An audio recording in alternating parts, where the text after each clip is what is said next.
Excuse me, sir. Could you tell me why all the birds are dying? We're very sorry, we don't know yet. We're working on it. This is the conversation that the Arkansas Police Call Center had time after time on that ghastly day, when the unsuspecting citizen woke up to find a graveyard of black birds in their neighborhood. The streets of Arkansas were covered by birds scattered on the ground. Blackbirds of all shapes and sizes made a feathery blanket over the roads. In people's gardens, on the pavement, mostly dead but often bleeding while struggling for their last breath, the tortured creatures apparently just fell from the sky, and no one knew why. Kentucky turned into a cradle for corpses of sparrows and other dark-feathered birds as well. In Louisiana, 500 birds fell to their death at the same time. Experts were at a loss for words. Was it atmospheric disturbance? Was there a threat in the air so fatal yet so subtle that only the birds could understand the warnings the planet was vibrating with? Was it some alien matter? Was it an act of cruelty? Were they all being poisoned because of someone's ghoulish agenda? Were they disturbed by previous fireworks, or was it all an incredible coincidence? No conclusion has ever been reached. The tortured birds fell to their death, whether pushed by some invisible force or inspired to suicide by some threat undetectable by humans. We will never know. The animals passed away and the events never reoccurred. All that's left are horrid images in the minds of all who awoke to a truly apocalyptic sight. One dreadful winter night in Langby, Minnesota, temperatures dropped 25 degrees Fahrenheit below zero. 19-year-old Jean Hillard was returning home and had a car accident in the winter nightmare. Her car skid off the road. She tried desperately to reach her neighbor, but the frozen night took her over and turned her into a human popsicle, literally. When her neighbor finally found her the next morning, she looked more like an ice statue than an actual person. Her skin was completely white, the frostbite turning her into a rendition of the Snow Queen. Her entire body was solidified by the cold, turned into ice, unable to bend or pierce. She was immediately transported to the hospital, but the doctors had no hopes of getting her back. Even if they did manage to melt her back to a normal human temperature, she would have certainly suffered from brain damage, and her skin would never come back to normal. The frost would forever leave its mark. She was wrapped in an electric heating pad, and her family and friends waited in distress to see if they would ever see another sign of life in their loved one. What no one expected, especially not the doctors, was that Jean would start to twitch in a couple of hours, to convulse her body and finally eventually open her eyes. About a month and a half later, to everyone's astonishment, Jean left the hospital as healthy as ever, with no sign of ever having been eaten up by ice and clinically dead.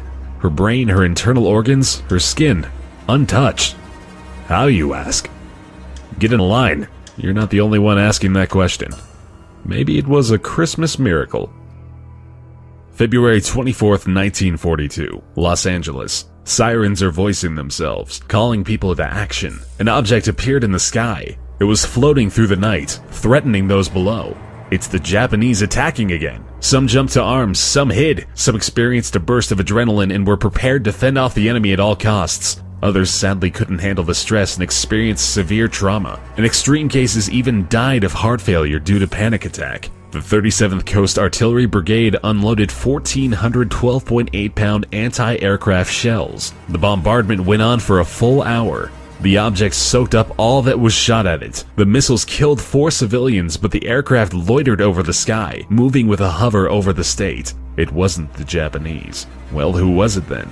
The government made no effort to come up with a plausible story, calling it a weather balloon. And even though most people aren't quite as gullible as the government would want them to be, the fact of the matter is that no one was offered, or managed to offer, any other answer to this day.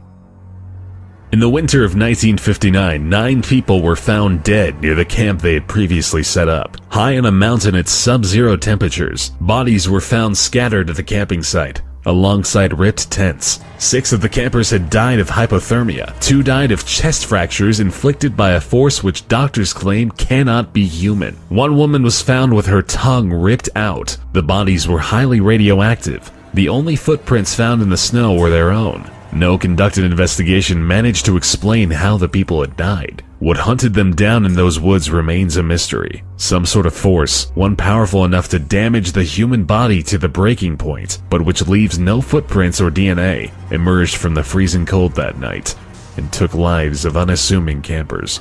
sounding like something from a horror movie. The mystery remains unsolved to this day.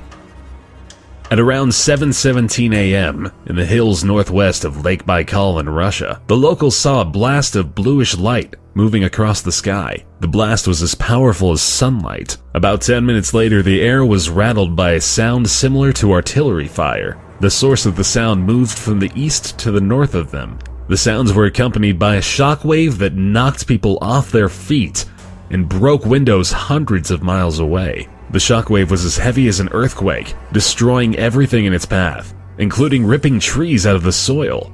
The turmoil was so great that it was detected as far away as Great Britain. Night skies in Asia and Europe were glowing for the next couple of days. This happened in 1908. Since then, scientists have written an estimated 1,000 scholarly papers on the event. Extensive research has been done in the area, but all we have is theories.